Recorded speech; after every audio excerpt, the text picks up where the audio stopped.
Hello students, कैसे हो आप सब। उम्मीद करता हूँ कि आप लोग अच्छे होंगे, स्वस्थ होंगे, कुशल मंगल होंगे, खैरियत से होंगे। तो जब सब कुछ ठीक ठाक है तो आपकी पढ़ाई भी बेहतर तरीके से होनी चाहिए। तो आइए, आपकी पढ़ाई को और बेहतर बनाने के लिए मैं सम बेसिक कंसेप्ट ऑफ जो केमिस्ट्री पहला चैप्टर है 11 क्लास का, उसका एक अगला टॉपिक लेके आया हूं जिसका नाम है रासायनिक संयोग का नियम। स्टूडेंट्स, मैं आपको ध्यान दिला दूं कि ये नियम आपने पढ़ा हुआ है, 9th क्लास में, 8th क्लास में ये पढ़े हुए हैं, लेकिन अब इसको हम थोड़ी गहराई से यहाँ पढ़ेंगे और समझेंगे। तो रासायनिक संयोग के नियम क्या है। सबसे पहला तो ये क्वेश्चन आपके जेएन में आता है ना, तो मैं बता दूं कि इस पूरी प्रकृति में जितनी घटनाएं घटती हैं, जितनी अभिक्रियाएं होती हैं, वो सब किसी न किसी नियम का पालन करती हैं। और जिस नियम का पालन करके रासायनिक अभिक्रियाएं होती हैं उसे रासायनिक संयोग का नियम कहते हैं। Very simple. तो आइए लिख देते हैं।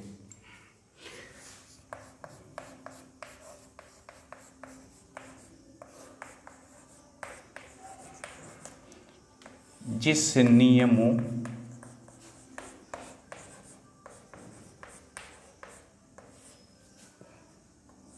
का पालन करके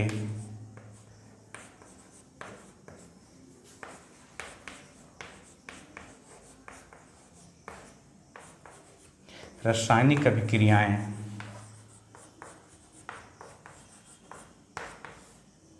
होती हैं, एकदम कंफर्म, अगर रासायनिक अभिक्रिया हो रही है ना तो किसी न किसी नियम का पालन होगा ही होगा। जिस नियमों का पालन करके रासायनिक अभिक्रिया होती हैं उससे लॉ ऑफ केमिकल कॉम्बिनेशन बने रासायनिक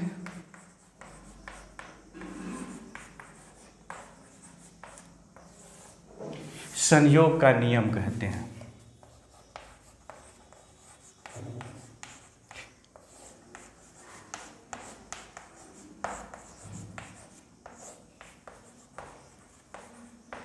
अब देखिए स्टूडेंट्स, जो रासायनिक संयोग के नियम हैं उसमें से कुछ मुख्य नियमों को मैं नीचे लिखने जा रहा हूं। ध्यान रखिएगा कि जो important law of chemical combination है उसको हम लोग लिखने जा रहे हैं। ये हैं कौन कौन से हैं, तो पहले अंग्रेजी में लिख देते हैं, जब इसका पूरा डिस्क्रिप्शन करेंगे, वर्णन करेंगे, तो हिंदी अंग्रेजी सब लिखेंगे। 1 नंबर में आप जानते हैं, आपको याद भी होगा, बोलिए, लॉ ऑफ कंजर्वेशन ऑफ मास, बहुत फेमस नियम है।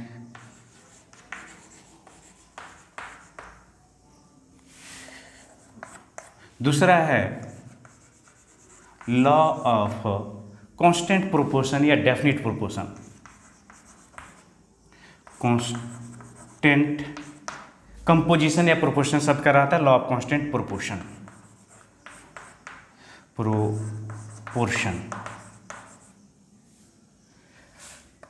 तीसरा है लॉ ऑफ मल्टीपल प्रोपोर्शन। चौथा है लॉ ऑफ रेसिप्रोकल प्रोपोर्शन। और पांचवा लिखेंगे हम लोग Gay-Lussac's law of gaseous volume. Gay-Lussac's law of gaseous volume. यही 5 नियमों का अध्ययन करेंगे हम स्टूडेंट्स। तो आप फटाफट पांचों का पहले नाम लिख लीजिए और पहला टॉपिक बनाइए law of conservation of mass. तो आइए स्टूडेंट्स, पहला टॉपिक बना लीजिए लॉ ऑफ कंजर्वेशन ऑफ मास। मतलब द्रव्यमान संरक्षण का नियम या द्रव्यमान के अनश्वरता का नियम, आप इसको लिख सकते हैं। द्रव्यमान के अनश्वरता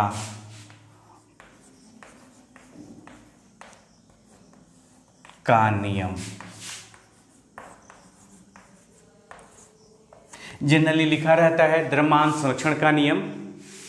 तो स्टूडेंट्स, क्या है ये नियम? पदार्थ के अनश्वरता का, द्रव्यमान के अनश्वरता का नियम या द्रव्यमान संरक्षण का नियम। सबसे पहले जानिए, इस नियम का प्रतिपादन लेवोजियर नाम के साइंटिस्ट ने किया। तो पहला लाइन, यह नियम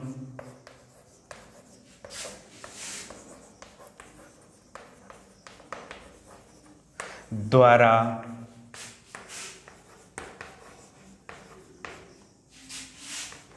प्रतिपादित किया गया है।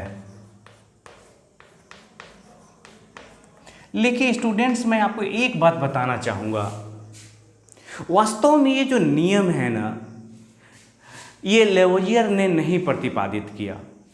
यह रूसी साइंटिस्ट लेवोजियर के जन्म से पहले, लेवोजियर का जब जन्म ही नहीं हुआ था उसके पहले रूसी साइंटिस्ट ने इसका प्रतिपादन किया था। लेकिन प्रायोगिक एस्टेब्लिशमेंट जो है, प्रयोग के आधार पर साबित करना, दर्शाना लेवोजियर ने किया, अतः यह लेवोजियर के नाम से जाना जाता है। अब ये क्या है नियम? तो यह नियम कहता है कि जो द्रव्यमान है उसको न तो उत्पन्न किया जा सकता है और न नष्ट किया जा सकता है। इस नियम को लिखते हैं। इस नियम के अनुसार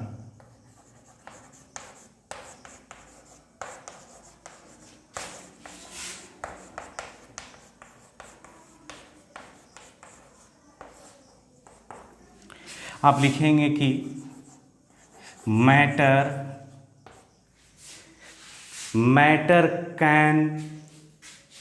matter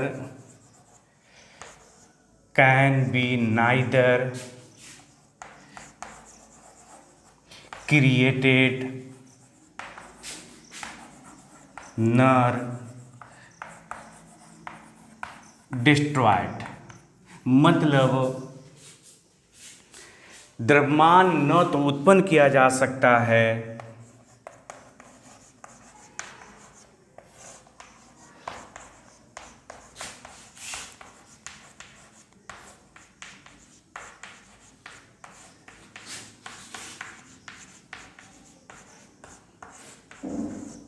और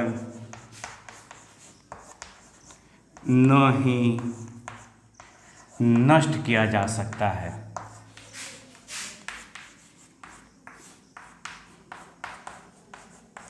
क्या मतलब है यह कहने का? तो ये कहने का मतलब है कि द्रव्यमान आप उत्पन्न नहीं कर सकते, माने उसका निर्माण नहीं कर सकते, कैन नॉट बी क्रिएटेड, और साथ ही साथ इसको नष्ट नहीं कर सकते। आपने सुना है अपने आसपास के लोगों से कि हम तुम्हें बर्बाद कर देंगे, नष्ट कर देंगे। उस व्यक्ति को स्टूडेंट्स ये चौक का एक छोटा सा टुकड़ा दे के कहा जाए कि चलो इसको बर्बाद कर दो। तो मैं तुमसे पूछता हूँ मेरे स्टूडेंट्स, मेरे प्रिय स्टूडेंट्स, आप बताओ कोई तरीका है इसको नष्ट कर देने का आपके पास? कोई तरीका? जैसे देखो यहाँ मैंने इसको रगड़ दिया तो खत्म तो हो रहा है, लेकिन क्या नष्ट हो गया? आपको वहां से नहीं दिख रहा है, नीचे इसके छोटे छोटे कण के रूप में ये सब जमा हो गया है। आप इसको पानी में घोल दोगे तो क्या पानी में ये नष्ट हो गया? बिल्कुल नहीं, ये पानी में बिलियन के रूप में, सॉल्यूशन के रूप में मौजूद है। आप कहोगे चलो इसको मैंने खा लिया तो क्या नष्ट हो गया? नहीं, ये हमारे शरीर का हिस्सा बन के रह गया अथवा मलमूत्र से फिर बाहर निकल गया। मतलब ये नष्ट होने वाली चीज ही नहीं है और नहीं कोई व्यक्ति चाह के इसको बना सकता है। इसी पृथ्वी की चीजों से ये बना हुआ है जो ऑलरेडी इस पृथ्वी पे ब्रह्मांड में मौजूद है और ये फिर उसी हिस्सा में चला जाएगा। ये एक मेरे पास कपड़ा है, मैं इसको जला दूंगा तो क्या ये नष्ट हो जाएगा? बिल्कुल नहीं। ये जलाते ही ये CO2 के रूप में बदल जाएगा, जो कि वायुमंडल में चला जाएगा और राख जो है इस फिर मिट्टी का हिस्सा हो जाएगा। जो व्यक्ति कहते फिरता है कि मैं तुम्हें बर्बाद कर दूंगा, उससे बोलिए कि चौक तुम बर्बाद नहीं कर सकते, एक छोटा सा, हमें क्या बर्बाद करोगे। हाँ, अधिक से अधिक अगर मुझे कोई कहता मुझे मार दिया, तो मार देने के बाद यदि मुझे आपने दफना दिया तो फिर मैं मिट्टी का हिस्सा हो गया, फिर हूँ मौजूद इसी मिट्टी में। अगर आपने मुझे क्या किया, जला दिया, तो मैं वायुमंडल में CO2 गैस बन के उड़ रहा हूँ, उसी CO2 से पेड़ पौधे अपने आप को मजबूत कर रहे हैं और कुछ हिस्सा राख बन गया और इस मिट्टी का हिस्सा रहा मैं। सदियों वर्ष पहले मैं था, आज भी हूं, कल भी रहूंगा। मैं नष्ट होने वाली चीजों में से नहीं हूं। हाँ, मेरा ये स्वरूप नहीं रहेगा। और आपको याद आ गया कि हमने तो यहां तारीफ कर दी लेवोजियर के कि नियम लेवोजियर ने दिया, हालांकि उसके पहले किसी और ने दिया था। लेकिन क्या आपको पता है इसके पीछे जो वास्तविकता है? लेवोजियर और ये जो रूसी साइंटिस्ट थे, उनके हजारों वर्ष पहले इस नियम का प्रतिपादन इंडियन साइंटिस्ट लॉर्ड कृष्ण ने किया था। भगवान कृष्ण जिसको लोग भारतीय कहते हैं, कृष्ण ने कहा था ना आत्मा मरती है ना जन्म लेती है, केवल इसका एक शरीर से दूसरे शरीर में रूपांतरण होता है। जिसको आत्मा कहा गया उसी चीज को इसने द्रव्यमान कहा। द्रव्यमान न तो उत्पन्न होता है न नष्ट होता है, केवल उसका रूपांतरण होता है, एक रूप से दूसरे रूप में परिवर्तन होता है। यही है आपका द्रव्यमान संरक्षण का नियम। मतलब अगर मैं खुद पे कहूं तो मैं यहां से खत्म होने वाले चीजों में से नहीं हूं। मैंने अभी बताया कि अगर मैं मर जाता हूं, मुझे दफना देते हो, तो मैं मिट्टी का हिस्सा बन के रहूंगा इसी पृथ्वी पे। अगर मुझे जला देते हो तो इसी वायुमंडल में मैं CO2 गैस बन के रहूंगा और कुछ राख मेरा इस मिट्टी का, पृथ्वी का हिस्सा हो जाएगा। जब CO2 बन करके मैं उड़ रहा हूँगा तो आसपास के पेड़ पौधे उसको खींचेंगे, अपने आप को बड़ा करेंगे। कल्पना करो किसी ने आम के पेड़ ने उस CO2 को खींचा, बड़ा किया और आम का फल लगा और फिर वही फल आपके पास पहुँच गया। मतलब मैं इस रूप में हूं, कल आम के रूप में आपके पास पहुंच जाऊंगा। तो न तो द्रव्यमान नष्ट होता है न उत्पन्न होता है, हमेशा हमेशा के लिए इसी पृथ्वी पर था, है और रहेगा। यही है आपका लॉ ऑफ कंजर्वेशन ऑफ मास। से बहुत ही विस्तृत है, इसको गहनता से आपको समझना होगा। तो ये कहता है कि द्रव्यमान न तो उत्पन्न किया जा सकता है न नष्ट किया जा सकता है। मतलब द्रव्यमान क्या होते हैं? तो अविनाशी होते हैं। आप लिख सकते हैं द्रव्यमान अविनाशी होते हैं। अविनाशी होते हैं का मतलब होता है अर्थात इन्हें नष्ट नहीं कर सकते, इनका विनाश नहीं कर सकते। हाँ, ये जरूर है कि इनको एक रूप से दूसरे रूप में बदल सकते हो। ये कपड़ा है, जला दोगे राख हो जाएगा, CO2 हो जाएगा और भी चीजें हो सकता है। मतलब द्रव्यमान का केवल रूपांतरण संभव है। द्रव्यमान का केवल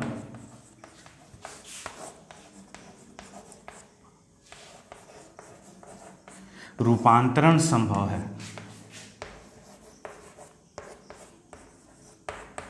उनको नष्ट करना या उत्पन्न करना कदापि संभव नहीं है। तो केवल रूपांतरण ही संभव है द्रव्यमान को।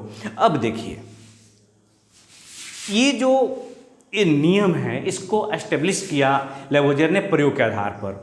जब प्रयोग के आधार पर कहें इसको मुझे प्रूफ करके देखना है कि कैसे मैं कहूं कि द्रव्यमान न उत्पन्न होता है न नष्ट होता है, तो इसको एक दूसरे तरीके से फिर से परिभाषित करते हैं कि किसी भी परिवर्तन, भौतिक परिवर्तन या रासायनिक परिवर्तन में प्रतिकारक का कुल द्रव्यमान प्रतिफल के कुल द्रव्यमान के बराबर होता है। तो स्टूडेंट्स, आप जानते हो कि जब कोई अभिक्रिया होती है ना, चाहे भौतिक हो रासायनिक हो, तो बहुत पहले सब आप लोगों ने पढ़ा है, थोड़ी बेसिक चीज़ें तो बता रहा हूँ। ये प्रतिकारक होता है, प्रतिकारक, जिसको अंग्रेजी में क्या बोलते हैं? रिएक्टेंट बोलते हैं। इसी को अभिकारक भी कहते हैं। क्या कहते हैं इसको? अभिकारक या अभिक्रियक। जब क्रिया में भाग ले, देखो ना, ये जो क है ना, प्रतिकारक क माने होता है करने वाला, माने जो प्रतिक्रिया कर रहा है। जैसे चालक चलने वाला, धावक दौड़ने वाला, पाठक पढ़ने वाला, प्रतिकारक माने प्रतिक्रिया करने वाला। तो जब प्रतिकारक प्रतिक्रिया करता है तो बदल जाता है कौन में, तो प्रतिफल में, या उत्पाद भी कहते हैं, प्रतिफल उत्पाद, अंग्रेजी में प्रोडक्ट बोलेंगे। तो जब इसको थोड़ा और व्यवहारिक और वैज्ञानिक रूप फॉर्म में लिखते हैं तो ये लिखते हैं कि किसी भी अभिक्रिया में प्रतिकारक का कुल द्रव्यमान प्रतिफल के कुल द्रव्यमान के बराबर होता है। तो इसको इस तरह से लिखेंगे, किसी भी अभिक्रिया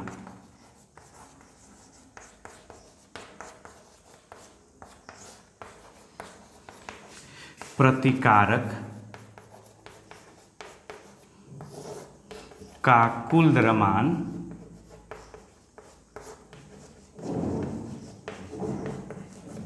प्रतिफल के कुल द्रव्यमान के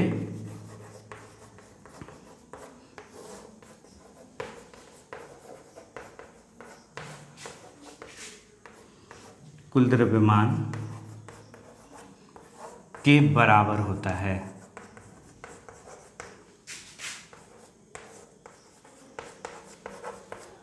क्या मतलब कि total mass of reactant is equal to total mass of product, ऐसे लिख सकते हो, टोटल मास ऑफ रिएक्टेंट। इसी से हम लोग सवाल बनाएंगे, याद रखना, टोटल मास ऑफ रिएक्टेंट बराबर हो जाएगा किसके, तो टोटल मास ऑफ प्रोडक्ट, मतलब प्रतिकारक का कुल द्रव्यमान और प्रतिफल के कुल द्रव्यमान क्या होते हैं, आपस में बराबर होते हैं। तो स्टूडेंट्स इसको उतारो, एक चित्र की सहायता इसको समझते हैं, फिर सवाल बना के इसको और क्लियर करते हैं। द्रव्यमान संरक्षण के नियम को स्टूडेंट ऐसे समझिए, आपके पास एक पात्र है और इस पात्र में आपने आइस ले लिया, बर्फ का टुकड़ा है ये पूरे आइस और पात्र को जब वजन करते हैं तो ये होता है, मान लीजिए 5 kg द्रव्यमान है इसका।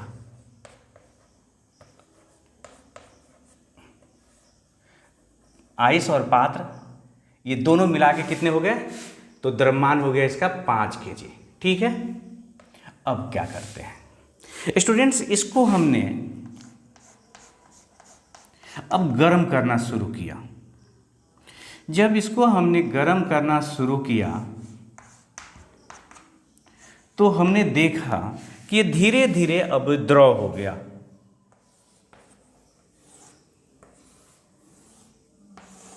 ये जितने आइस थे पिघल गए और पिघल करके ये सब अब द्रव हो गया। अब इसको वजन करते हैं तो अभी भी देखते हैं, जब इसको वजन करके तो इसका जो द्रव्यमान है वह अभी भी 5 kg ही है। तो आप ऐसे समझिए कि ये तो आपके लिए प्रतिकारक है,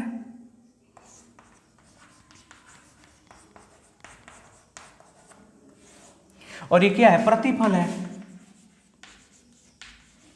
तो प्रतिकारक का द्रव्यमान और प्रतिफल का द्रव्यमान तो बराबर है।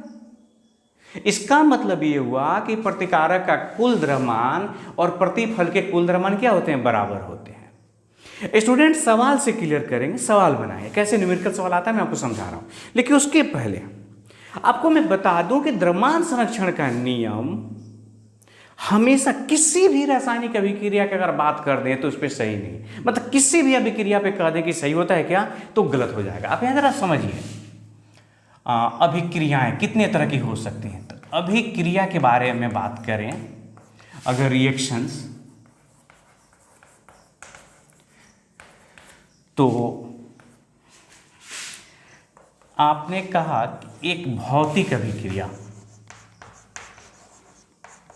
भौतिक अभिक्रिया, फिजिकल रिएक्शन। ध्यान दीजिएगा स्टूडेंट्स, बहुत महत्वपूर्ण बात बता रहा हूं। जैसे यहाँ हमने बर्फ को जो गर्म किया और पानी हुआ, ये तो फिजिकल ही चेंज हुआ ना, भौतिक अभिक्रिया है, भौतिक प्रक्रिया। उसके बाद दूसरा है केमिकल रिएक्शन, रासायनिक अभिक्रिया।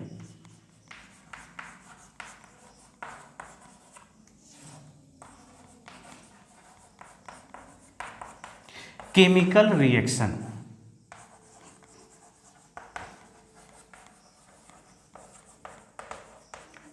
और एक तीसरी अभिक्रिया के बारे में आप बात कर सकते हैं, सोच सकते हैं, वो है नाभिकीय अभिक्रिया।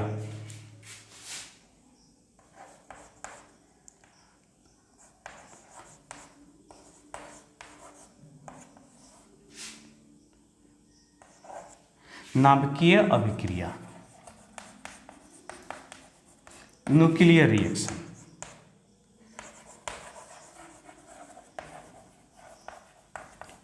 तो स्टूडेंट्स आप ध्यान देंगे, जो द्रव्यमान संरक्षण का नियम है ना, वो भौतिक अभिक्रिया और रासायनिक अभिक्रिया दोनों पर लागू होता है, दोनों पर लागू होता है। लेकिन आपको जानना होगा कि नाभिकीय अभिक्रिया में क्या होता है कि द्रव्यमान का कुछ हिस्सा ऊर्जा में बदल जाता है, और हम आप तो द्रव्यमान की कर रहे हैं ना, तो नाभिकीय अभिक्रिया पर इस जो नाभिकीय अभिक्रिया यहां द्रव्यमान संरक्षण के लिए हम लागू, इस अभिक्रिया के लिए लागू नहीं होता। कौन चीज लागू नहीं होता? द्रव्यमान संरक्षण का नियम। तो स्टूडेंट्स आप समझ गए, जो आपका लॉ ऑफ कंजर्वेशन ऑफ मास है, वो किसी भी भौतिक परिवर्तन, भौतिक अभिक्रिया हो या रासायनिक अभिक्रिया हो, किसी प्रकार का, उसके लिए वो वैलिड है, लागू होगा। लेकिन जब न्यूक्लियर रिएक्शन की बात चलेगी तो उस पर लागू नहीं होगा। क्यों नहीं होगा? तो इसका जवाब है क्योंकि नाभिकीय अभिक्रिया में द्रव्यमान का कुछ हिस्सा किसमें बदल जाता है? एनर्जी में बदल जाता है। तो जो द्रव्यमान का हिस्सा एनर्जी में बदल गया, तो ये तो एनर्जी कंजर्वेशन लॉ है नहीं। तो मास एंड एनर्जी कहें अगर, mass and energy conservation law, तो ये हर पर तब लागू होगा। तो याद रखिएगा इसके बारे में। और फिर उसके बाद एक छोटा सा सवाल बनाते हैं, नोट करिए तब तक। तो आइए स्टूडेंट्स, देखिए क्वेश्चन दिया गया है 6.3 ग्राम सोडियम हाइड्रोजन कार्बोनेट को 15 ग्राम एसेटिक अम्ल में मिला दिया गया, तब जाके विलयन प्राप्त हुआ कितना ग्राम? 18 ग्राम। तो अभिक्रिया के दौरान कितना CO2 गैस निकला? तो सबसे पहले इसका समीकरण हम लोग लिख देते हैं। तो प्रश्न के हिसाब से सोडियम है, हाइड्रोजन है और carbonate, sorry sodium hydrogen carbonate, ये अभिक्रिया कर रहा है किस चीज़ से? तो एसेटिक एसिड से। एसेटिक एसिड मतलब CH3COOH। जब ये एसेटिक एसिड से अभिक्रिया किया तो ये अवक्षेप बनाएगा CH3COONA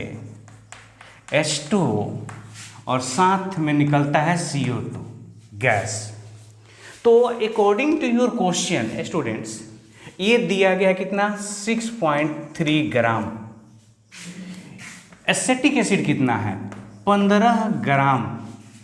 और ये जो अवक्षेप प्राप्त हुआ भार,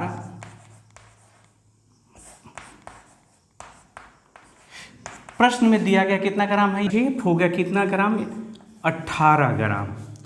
और CO2 हमको नहीं पता, यही ज्ञात करना है, तो मान लेते हैं ये X ग्राम मान लिया गया। अब देखिए आपका लॉ ऑफ मास सेक्शन क्या कहता है, सॉरी द्रव्यमान संरक्षण का नियम क्या कहता है? आपका द्रव्यमान संरक्षण का नियम कहता है कि प्रतिकारक है ये, इसका कुल द्रव्यमान प्रतिफल के कुल द्रव्यमान के बराबर होगा। तो लिख सकते हैं according to law of conservation of mass, तो प्रतिकारक आपके पास कितना है बोलिए?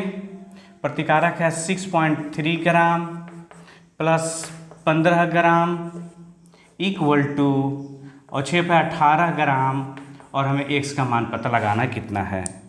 आपने जोड़ दिया 15 6 21 21.3 gram equal to 18 gram plus x gram.